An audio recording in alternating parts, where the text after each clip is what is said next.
صحیح مسلم حدیث نمبر 7029۔ حضرت ابو سعید خدری اور حضرت ابو ہریرہ رضی اللہ تعالی عنہما سے مروی ہے، وہ دونوں رسول اکرم صلی اللہ علیہ وسلم سے روایت کرتے ہیں۔ آپ نے فرمایا، ایک منادی ندا کرے گا، اے اہل جنت، تمہارے لیے یہ فیصلہ کیا گیا ہے کہ تم ہمیشہ صحت مند رہو گے، بیمار نہیں ہوگے، اور تمہارے لیے یہ بات مقرر کی گئی ہے کہ تم ہمیشہ زندہ رہو گے، کبھی نہیں مرو گے، اور تمہارے لیے یہ فیصلہ کیا گیا ہے کہ تم جوان رہو گے، بوڑھے نہیں ہوگے،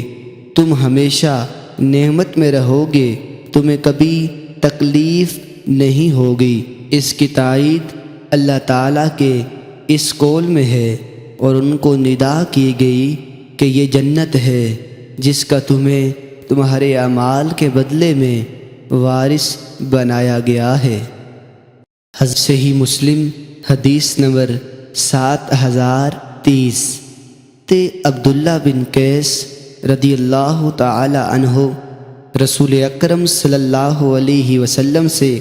روایت کرتے ہیں، آپ نے فرمایا، جنت میں مومن کے لیے کھوکھلے موتیوں کا ایک خیمہ ہوگا جس کی لمبائی بلندی 7 میل ہوگی، اس میں مومن کے اہل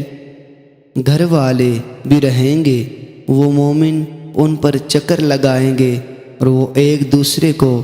دیکھ نہیں سکیں گے۔ صحیح مسلم حدیث نمبر 7031۔ حضرت عبداللہ بن قیس رضی اللہ تعالی عنہ سے مروی ہے،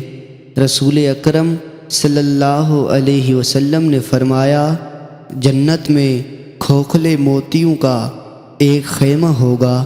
جس کی لمبائی بلندی 60 میل ہوگی، اس کے ہر کونے میں اہل گھر والے ہوں گے، وہ ایک دوسرے کو نہیں دیکھ سکیں گے، مومن ان پر چکر لگائے گا۔